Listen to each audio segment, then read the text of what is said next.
여러분 요즘 독감이 많이 유행이라는 이야기도 있고요. 또 직장에는 코로나가 또 이렇게 돌아다닌다는 이야기를 들었어요. 여러분들 건강 관리 잘 하시고요. 오늘 이곳에 나와 예배드리는 우리 성도님들 그리고 또 영상으로 참여하시는 우리 성도님들에게 하나님 베푸시는 건강의 복이 함께하기를 간절히 축원합니다. 지난 목요일에 우리 푸른대학 어르신들이 국화꽃 축제 있어서 꽃을 보고 오셨습니다. 우리도 꽃 구경을 잠깐 갈까 싶은데요. 사진을 보겠습니다.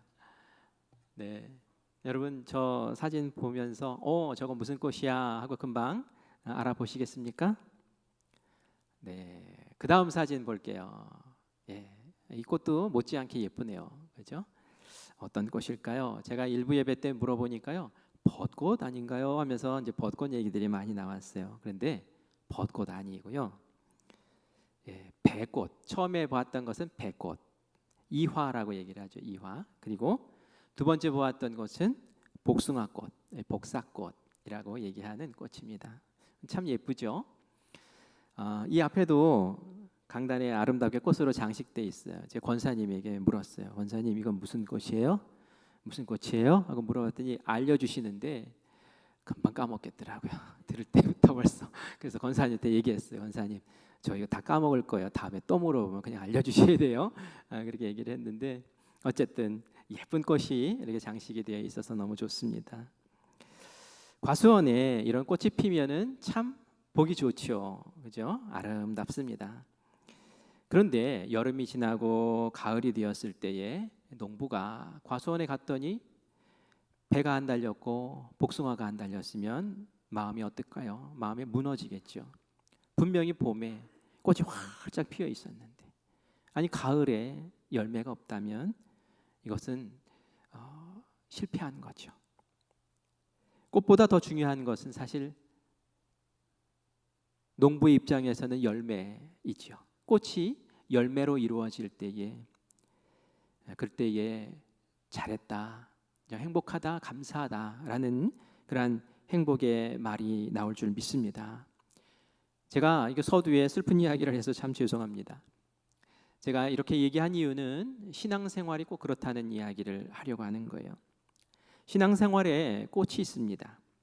그 꽃은 뭐냐면은 말씀 듣고 은혜 받는 것이 꽃입니다.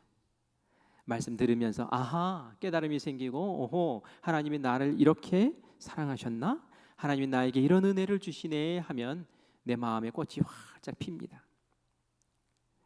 우리가 지난 시간에 하나님 말씀 들으면서 내가 종이 아니라 아들이구나, 하나님의 자녀구나, 하나님의 권세를 가졌구나, 그렇다면은 하나님의 것이 내 것이구나, 하나님의 하늘 창고를 열어주시면 그 모든 것이 나에게 유익한 것이 되고 나를 살리는 능력이 되겠구나, 이런 말씀 들으면 마음에 소망이 생기죠. 이 꽃이 피는 거예요. 싹 피는 거예요. 그런데 여기에서 멈추면 안 된다는 거예요. 이 꽃이 열매가 되어야 됩니다. 열매로 이어져야 되는 거예요. 그러려면은 어떻게 해야 될까요? 내가 들은 말씀 가운데 받은 은혜를 행동으로 옮겨야 됩니다. 그럴 때 성공적인 신앙생활을, 열매 맺는 신앙생활을 우리가 할 수 있다는 말이죠. 마태복음 7장 24절부터 27절 말씀을 보려는데요. 먼저 24절과 26절 말씀만 따로따로 읽도록 하겠습니다. 같이 읽습니다. 그러므로 누구든지 나의 이 말을 듣고 행하는 자는 그 집을 반석 위에 지은 지혜로운 사람 같으리니. 26절 나의 이 말을 듣고 행하지 아니하는 자는 그 집을 모래 위에 지은 어리석은 사람 같으리니 라고 말씀하고 있습니다. 이 구절은 예수님이 마태복음 5장, 6장, 7장 이 세 장에 걸쳐서 산상수훈을 말씀하셨거든요. 산상수훈을 다 말씀하신 후에 결론적으로 말씀하신 거예요. 예수님이 산에서 제자들에게 말씀을 주셨습니다. 많은 무리들도 그 말씀을 같이 들었어요. 여러분 산상수훈에 어떤 말씀들이 있었는지 기억이 나십니까? 팔복에 대한 말씀이 있어요. 심령이 가난한 자는 복이 있나니 하면서 팔복을 쭉 말씀해 주셨어요. 그리고 우리는 세상의 빛과 소금이다 라고 말씀하셨지요. 노하지 말아라. 노하면 지옥에 간다 하면서 말씀하셨어요. 원수를 사랑해라. 구제는 은밀히 해라. 그리고 주기도문도 가르쳐 주셨어요. 기도도 가르쳐 주셨어요. 하늘의 보화를 쌓아라. 이 땅이 아닌 하늘의 보화를 쌓아야 된다. 비판하지 말아라. 구해라. 찾아라. 두드려라. 우리가 익히 아는 말씀들이 다 이 산상수훈에 담겨 있는 것을 우리가 보게 됩니다. 사람들이 예수님의 이 말씀을 듣고 깜짝 놀랐어요. 와, 예수님 말씀을 들으니까 막 꽃이 피는 거예요. 이전에도 하나님의 말씀을 많이 회당에서 들었죠. 서기관들을 통해서, 지도자들을 통해서 들었어요. 그런데 예수님 말씀을 들은 사람들은 이야기를 합니다. 와, 이전에 들었던 말씀과는 차원이 다르다. 어쩜 이렇게 우리에게 놀라운 은혜와 깨달음을 주시지? 그래서 웅성합니다. 이 반응을 보시고 예수님이 우리가 읽은 이 말씀을 하신 거예요. 들은 것이 전부가 아니다라는 얘기죠. 들었니? 그게 은혜가 되니? 너희들 마음에 꽃이 피었냐? 그러면 들은 대로 행해야 되는 거야. 들은 대로 행할 때에 반석 위에 집을 짓는 것과 같은 거야. 들었는데 행하지 않으면 모래 위에 집 짓는 것과 똑같은 거야. 집은 짓는 거예요. 꽃이 확 피었으니까 집을 지은 것은 신앙의 외견은 비슷하다는 거예요. 보았을 때 차이가 나지 않는다는 거예요. 그런데 엄청난 차이가 하나 있대요. 말씀을 듣고 행한 사람과 말씀을 듣고도 행하지 않은 사람은 이럴 때에 엄청난 차이가 난다고 이야기합니다. 뭐냐면은 어려운 상황이 나에게 닥쳤을 때 이제 진짜 그 진가가 드러난다는 거예요. 마태복음 7장 25절 27절 말씀을 같이 읽겠습니다. 시작. 비가 내리고 창수가 나고 바람이 불어 그 집에 부딪히매 무너지지 아니하나니 이는 주추를 반석 위에 놓은 까닭이요. 비가 내리고 창수가 나고 바람이 불어 그 집에 부딪히매 무너져 그 무너짐이 심하니라. 아멘. 일상을 뒤흔드는 어떤 끔찍한 태풍 같은 상황이 온다는 거예요. 폭우가 내리고 홍수가 나고, 이 창수가 홍수를 표현하는 겁니다. 그리고 아주 무서운 바람이 휘몰아치고 이게 폭풍이 오는 것을, 태풍이 오는 것을 이야기하는 거죠. 인생에 그런 경험을 할 때가 있다는 얘기예요. 갑자기 잘 되던 사업이 와장창 무너질 때도 있고요. 건강했던 몸에 갑자기 질병이 찾아올 때도 있고요. 잘 나갔던 우리 자녀가 어려움 가운데 공지에 몰릴 때도 있고요. 나의 신앙생활이 갑자기 와장창 무너질 때도 있고, 나의 마음에 나의 감정이 무너질 때도 있어요. 이럴 때에 드러난다는 거예요.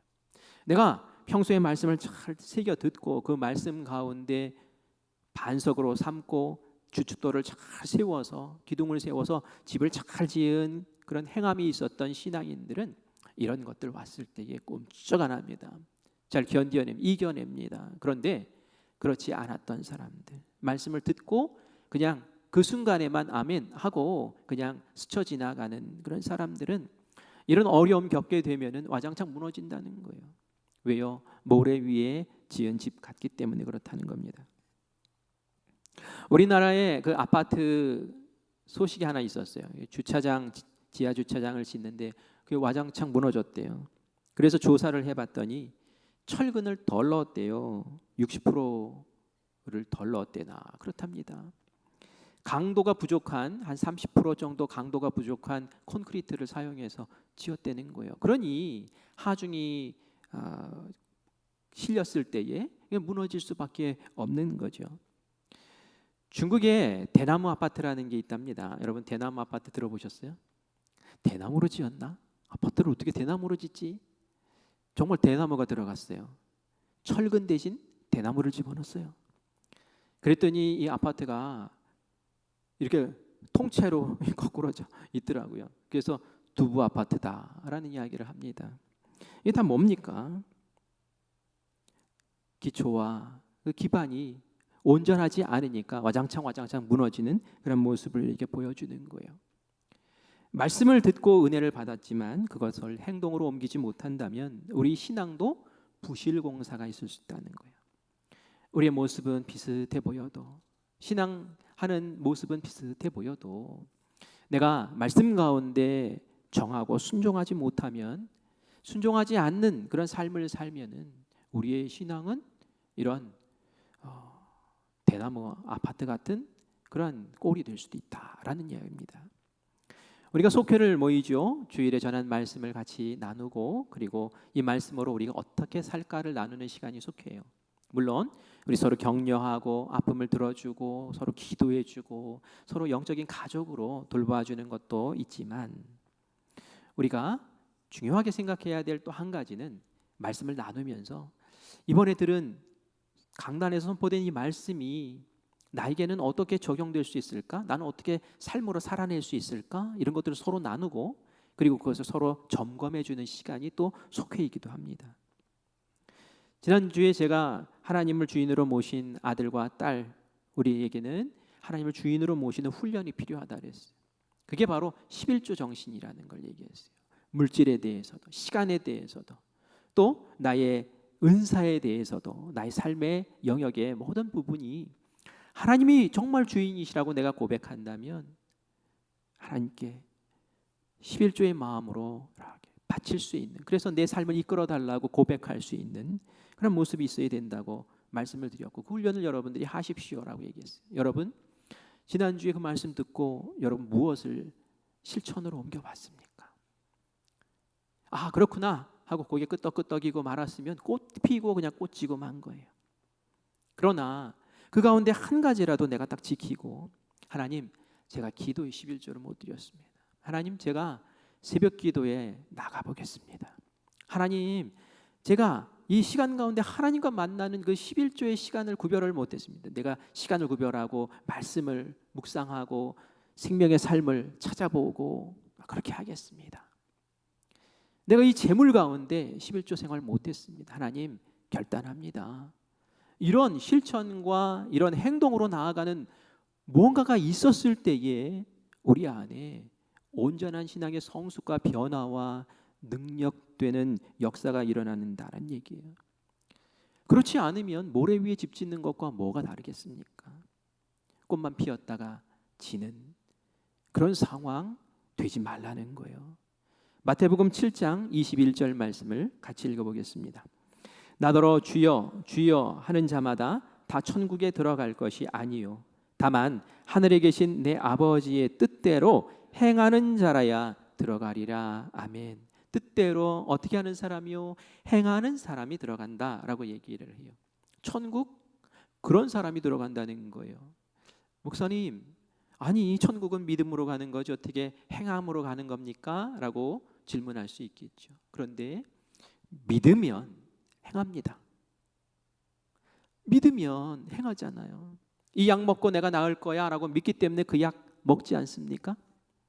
이 차가 나를 저쪽 부산까지 안전하게 옮겨줄 거야 하니까 그 버스, 그 기차를 타는 것 아니겠습니까?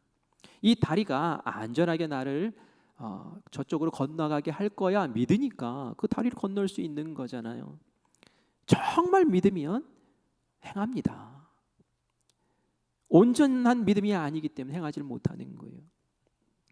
그렇기 때문에 행함과 믿음이 뭐 다르다라고 생각할 것이 아니라, 행함, 믿음은 한 덩어리고, 내가 정말 온전한 믿음이 있다면, 그 말씀에 대한 확신이 있다면, 그것이 나에게 유익이 되는 것을 안다면 그렇게 행하는 삶을 살아야 될 줄 믿습니다. 그래야지 열매가 맺히는 거예요.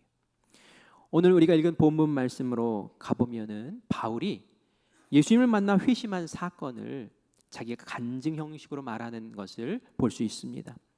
사실 바울이 예수님을 만나는 사건은 사도행전 9장에 나오는데, 오늘 특별히 우리가 사도행전 그 뒷부분의 말씀을, 간증하는 부분의 말씀을 우리가 보았어요.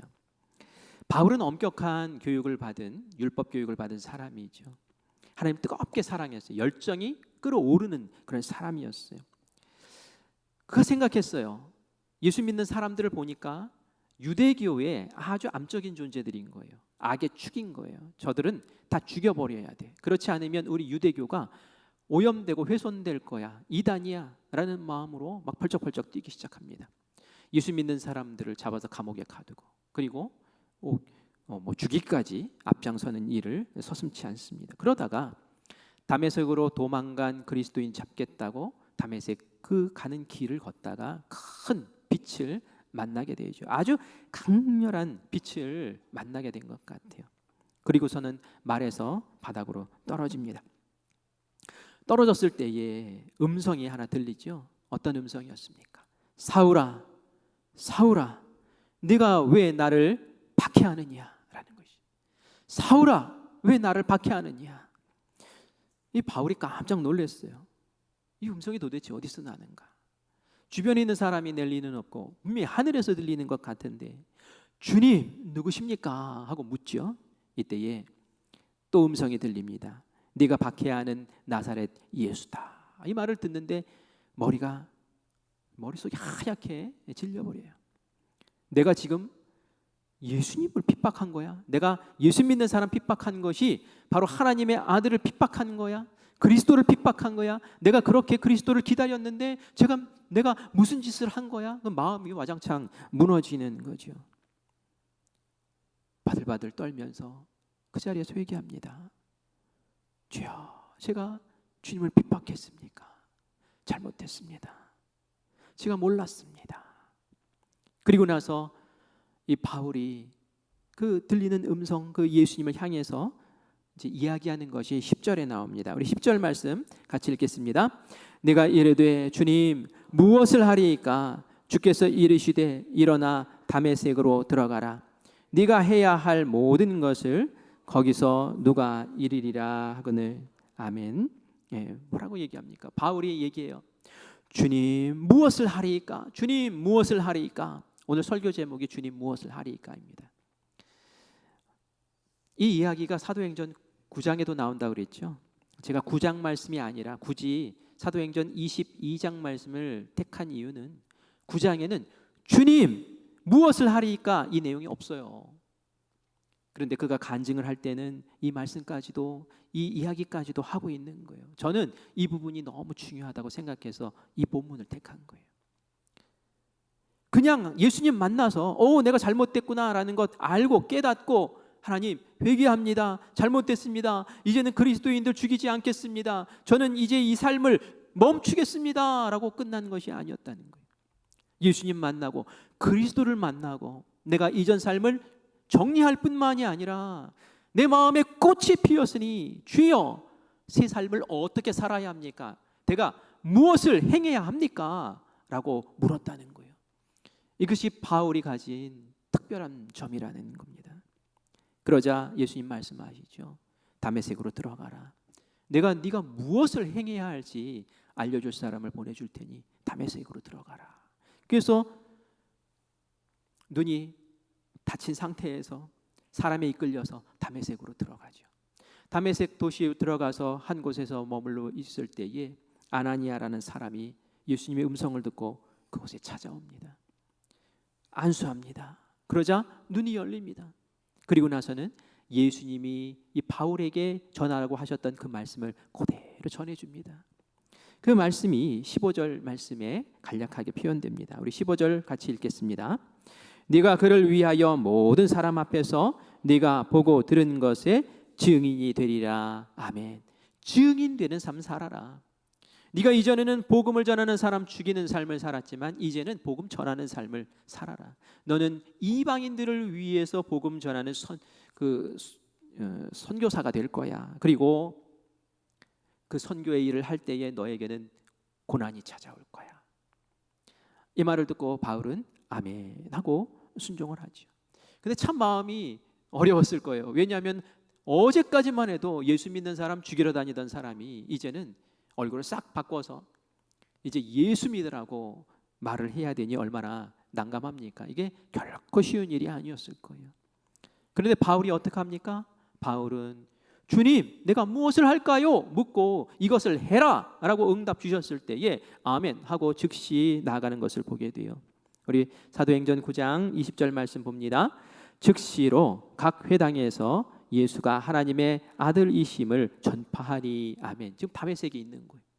다메섹에 그리스도인 잡으러 들어갔던 사람이 이제는 회당의 유대인들을 찾아다니면서 예수 믿으라고 예수님이 그리스도시다고 그러면서 외치며 다니더라는 거예요. 바울은 이렇게 행동했습니다. 들은 말씀, 받은 말씀, 은혜 받은 말씀, 나를 꼽히게 했던 그 말씀을 가지고 복음을 전하는 그 자리에 섰다는 거죠. 바울이 이러한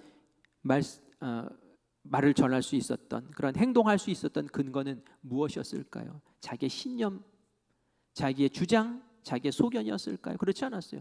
하나님 말씀이 그러니까, 하나님의 말씀하셨으니까, 하나님 나에게 그것을 주장하셨으니까. 우리가 하나님의 뜻을 행할 때 늘 말씀에 기초해서 그렇게 행동해야 합니다. 마태복음 7장 24절 말씀 같이 보겠습니다. 같이 읽습니다. 그러므로 누구든지 나의 이 말을 듣고 행하는 자는 그 집을 반석 위에 지은 지혜로운 사람 같으리니. 아멘. 아까 보았던 말씀이에요. 그런데 이번에는 제가 그 줄을 노란색을 어디에다 쳤습니까? 나의 이 말을 듣고라는 거예요. 행할 때에 그 근간이 되는 것은 예수님의 말씀이어야 한다는 거예요. 마태복음 7장 21절도 같이 읽습니다. 나더러 주여 주여 하는 자마다 다 천국에 들어갈 것이 아니요 다만 하늘에 계신 내 아버지의 뜻대로 행하는 자라에 들어가는. 우리가 살고 행하는데 그 삶의 행함이 아버지의 뜻 가운데, 하나님의 뜻 가운데, 예수님의 말씀 가운데 있어야 된다는 거예요. 바울이 예수님 만나기 전에 얼마나 열심이었는지 아시잖아요. 그런데 이전의 열심은 어떤 열심이었습니까? 그것은 예수님의 말씀 안에서의 열심이 아니었어요. 그랬더니 예수님을 핍박하고 하나님을 거역하는 선봉의 자리에 서서 그렇게 살았다는 거예요. 하나님의 말씀, 하나님의 뜻, 나를 향해 이것 해라 라는 것을 우리가 분명히 제대로 알아야 된다는 겁니다. 요나 있었습니다. 요나가 하나님의 말씀을 받았어요. 아수르 제국의 수도인 니느웨에 가서 외치라는 거예요. 그곳에 가라는 거예요. 그리고 외치라는 거예요. 무엇을 외치라고 하냐면 너희 니느웨 백성들의 죄악이 하나님 앞에 상달됐다. 주변에 있는 핍박받았던 많은 백성들이 막 호소하는 거예요. 아수르 때문에 못 살겠습니다. 아수르가 우리의 부모를 죽였습니다. 우리 자녀를 죽였습니다 하면서 막 호소하니까 그 호소가 하나님 앞에 막 이만큼 찬 거예요. 하나님 보시고는 더 이상 안 되겠다.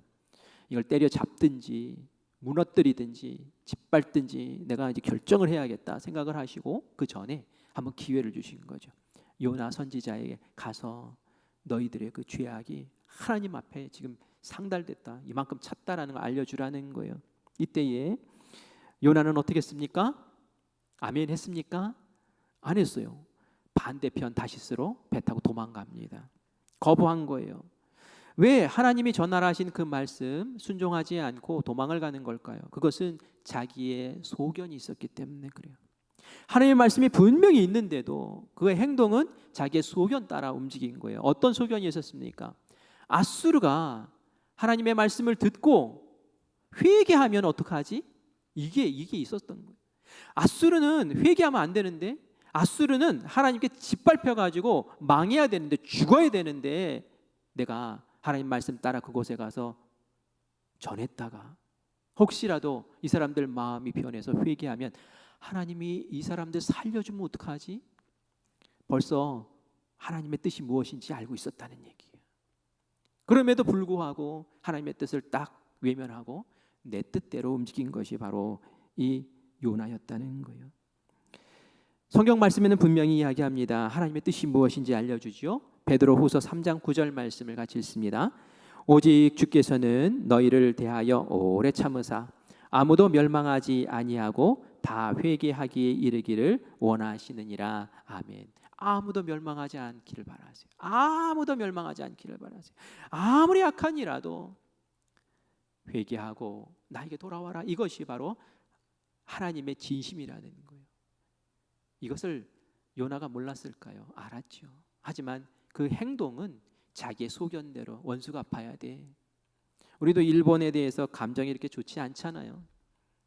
하나님은 일본 사람들도 사랑하시잖아요. 그들도 구원받기를 원하시잖아요. 하지만 우리 마음에는 지진 좀 났으면 좋겠고 뭐 이런 마음이 또 있단 말이에요. 왜요?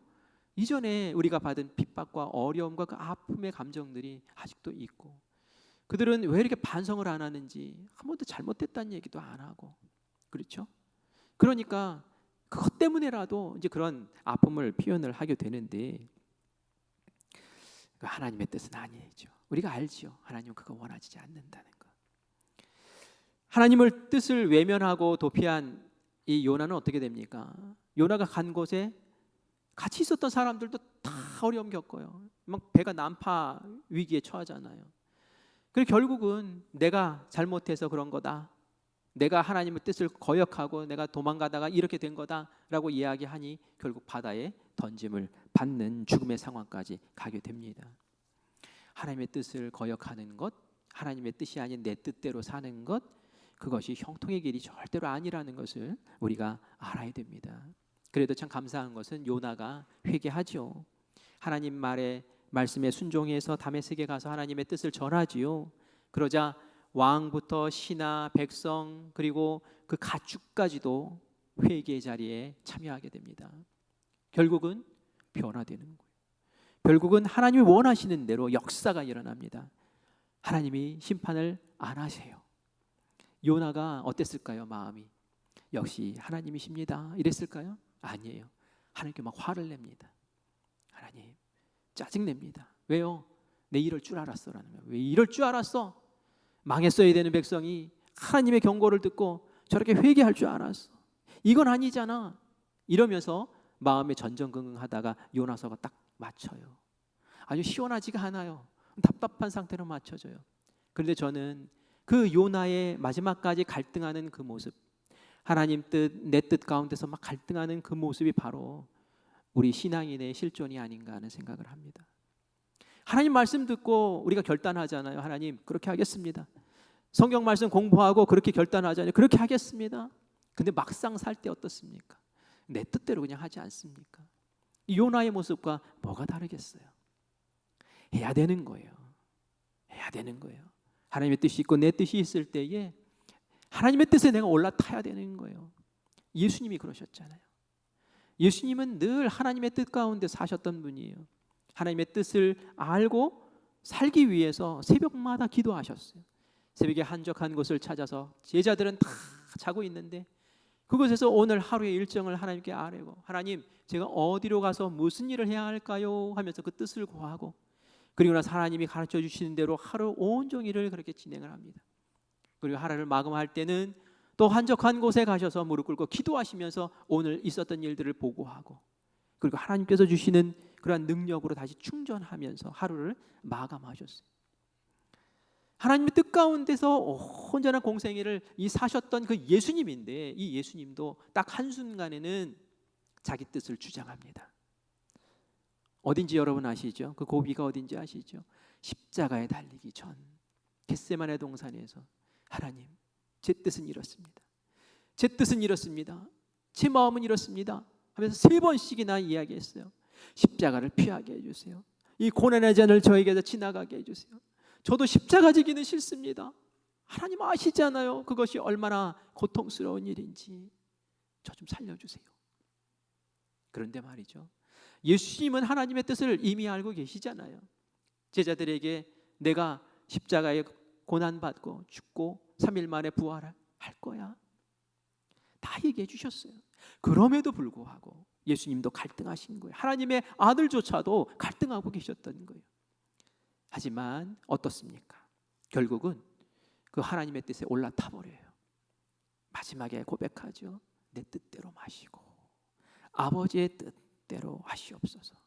제가 아버지의 뜻에 순종할게요 라고 아버지의 뜻에 딱 내 마음을 마치고 십자가를 향해 걸어갔을 때에 인류 구원의 역사가 아름다운 열매가 맺혀진 줄 믿습니다. 우리도 그렇게 하셔야 돼요. 나의 신념대로 행동하는 것이 아니라 나의 상식대로 생각하는 것이 아니라 정말 주님이 주인이심을 고백하며 주님 저희가 무엇을 원하십니까? 주님 제가 무엇을 할까요? 그렇게 질문하시고 주님이 주시는 마음 그 생각 그 뜻에 순종하며 그 뜻대로 살겠습니다 라고 고백하며 나아갈 때 바른 신앙인으로 우리가 세워지고 열매 맺는 줄 믿습니다. 매사에 물으셔야 돼요. 하나님 저희 자녀 이렇습니다. 이 자녀 어떻게 하면 좋겠습니까? 이전에는 내 힘과 내 소견대로 주변에서 알려주는 지혜대로 했지만 이제는 하나님께 물어보세요. 나의 사업체를 어떻게 하면 좋겠습니까? 그리고 하나님이 뜻을 알려주실 때에 순종해 보십시오. 그 순종의 은혜가 분명히 열매로 드러나게 하실 줄 믿습니다. 여러분, 오늘 말씀이 행동으로 옮기세요라는 그런 또 내용이 있지 않습니까? 그래서 여러분들에게 실천하고 적용할 것들을 한 가지 좀 말씀을 드리려고 하는데, 여러분들에게 주시는 하나님의 뜻은 어디에 있을까요? 그것은 바로 성경 말씀 안에 있습니다. 그리고 우리가 강단에서 선포되는 말씀, 또 성경 공부하는 그 자리, 내가 생명의 삶을 펼쳐놓고 하나님과 조용히 묵상하는 그 시간에 하나님 말씀 주시는 줄 믿습니다. 그러므로 그 자리를 여러분들이 찾고 그 방법을 찾으셔야 되는 거예요. 그냥 예배 한번 드리고 말씀 보지 않고 다 잊어버리고 그냥 내 힘으로 살면 그게 모래 위에 집 지은 것과 무엇이 다르겠습니까? 주님께서 우리에게 말씀하실 때에 그 말씀하실 기회들을 여러분들이 자꾸 찾으시고 그 자리를 사모하시고 그 자리를 꼭 붙잡으시기를 바랍니다. 사탄이 공격을 해와요. 영적인 공격을 날마다 해옵니다. 여러분들에게 싸울 검이 있어야 돼요. 검을 싹 뽑았는데 검이 요만큼밖에 안 돼요. 왜요? 말씀을 내가 몰라. 너무 몰라요. 말씀을 보았다 안 보았다 그래요. 날이 안 서 있어요. 그냥 이가 다 빠져 있고 그래요. 말씀을 하도 안 봤더니 휘두르는 방법도 모르겠어요. 녹이 다 쓸어 있어요. 이게 뭡니까? 이래가지고 전쟁 어떻게 합니까? 영적인 전쟁이 날 찾아와요. 창수가 나를 휘몰아쳐요. 태풍이 나를 휘몰아쳐요. 그런 상황에서 말씀 실천하고 말씀을 녹여내고 말씀으로 살았던 사람들이 그 말씀이 삶이 되어 있기 때문에 영적 전쟁 가운데 무너지지 않습니다. 네가 나를 대적하느냐, 내가 이 말씀으로 싸운다, 말씀 붙잡고 나가는 거예요. 누군가 나를 막 비판해요.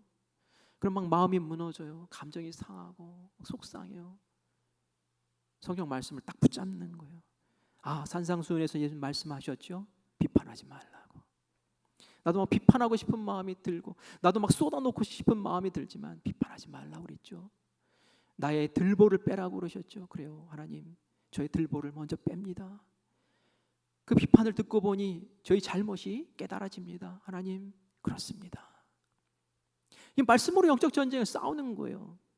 그러면서 하나님의 말씀을 저 사람을 통해서 나에게 하시는군요. 그러면서 성장하고 성숙하고, 그것이 서로 다투는 일이 아니라 투닥거리는 일이 아니라 우리 안에 아름다운 성숙의 열매들로 이렇게 맺혀져 가야 되는 줄 믿습니다. 여러분, 성경 말씀 보세요. 그러면 성경 말씀에 여러분들에게 가르쳐 주시는 분명한 하나님의 뜻이 있습니다. 때로는 여러분들에게 예배 생명처럼 지켜라 라고 말씀하실 거예요.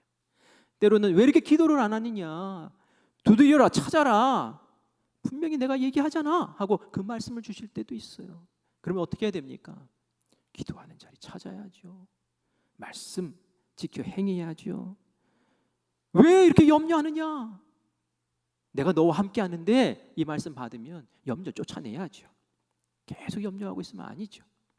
붙잡고 주님 앞에 일어서고, 그러면서 우리의 영적인 성숙이 일어나는 줄 믿습니다.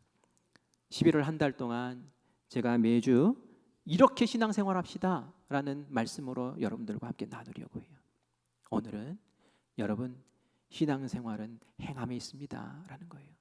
그리고 그 행함의 기준은 하나님의 말씀입니다 라는 거예요. 이것을 꽉 붙잡고 한 주간 살아가면서 이제는 행해보겠습니다. 이제는 꽃만 피우는 것이 아니라 열매로 만들어 보겠습니다. 그리고 그 기준은 하나님의 말씀입니다. 저희가 말씀하시옵소서, 제가 그 말씀을 듣겠습니다 라고 결단하면서 이 한 주간 승리하시는 사랑하는 모든 성도님들 되시기를 간절히 축원합니다. 아멘. 우리 찬양 같이 하겠습니다. 주님 말씀하시면 내가 나아가겠습니다. 주님 뜻이 아니면 제가 멈춰 설게요.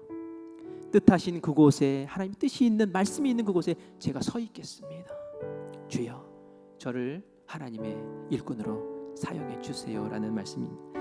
우리 같이 찬양으로 고백합니다.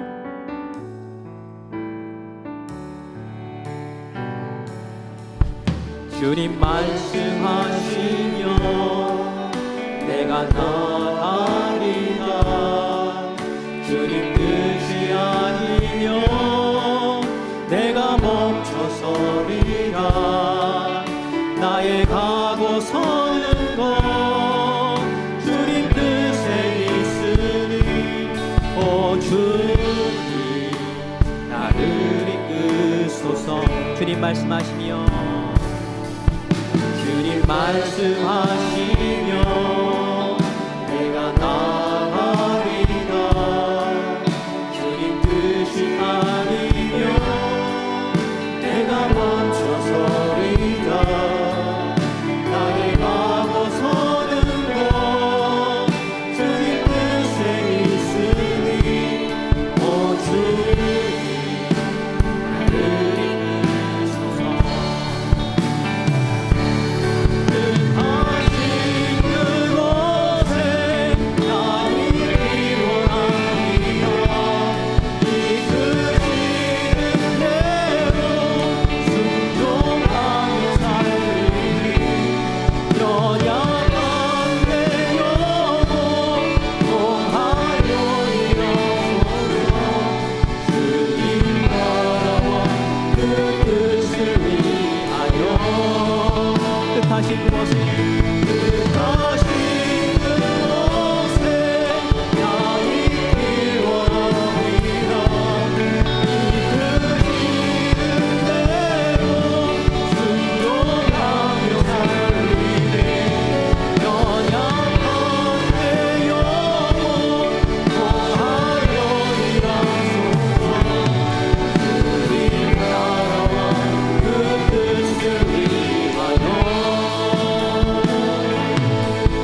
주님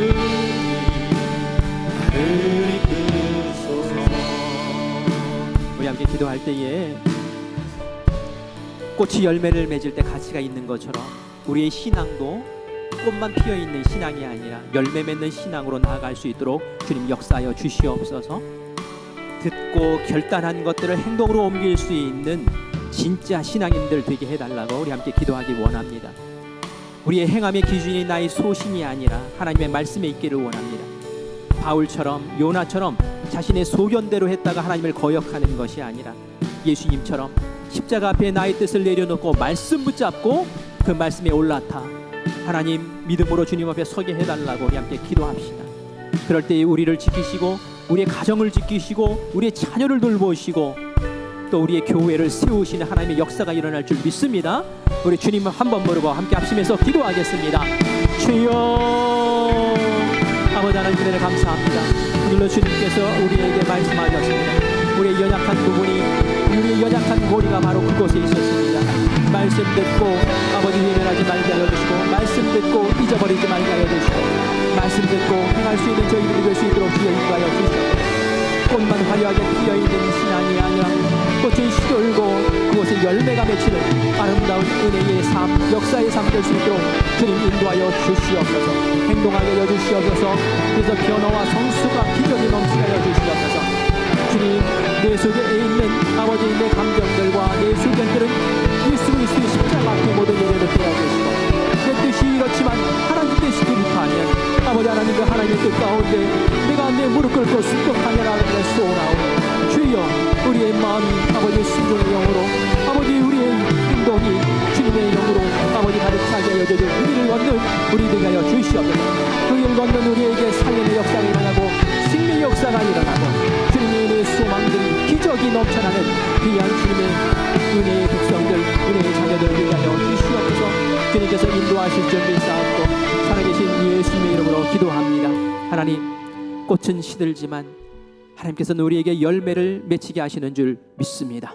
성숙과 변화와 아름다운 기적의 역사들이 우리의 삶에 펼쳐지게 하시되 우리가 주님의 말씀 바탕에 두고 순종하며 나아갈 때에 그런 역사가 일어날 줄 믿습니다. 바울과 요나의 어리석었던 모습은 우리 가운데서 제하여 버리시고 이제 예수님께서 결단하시고 십자가 앞에 내려놓고 하나님의 말씀의 뜻 가운데 얹혔던 것처럼 우리도 그리 살게 하여 주시기를 간절히 원합니다. 순종하는 이들을 통하여 하나님 역사를 이루시고 저희들의 삶을 통하여 기적을 베풀어 주시고 저희들의 문제를 해결하시고 하나님 함께 하시는 놀라운 능력을 날마다 경험하는 우리 모든 사랑하는 큰빛교회의 식구들 되게 하실 줄 믿사옵고 살아계신 예수님의 이름으로 간절히 기도합니다. 아멘.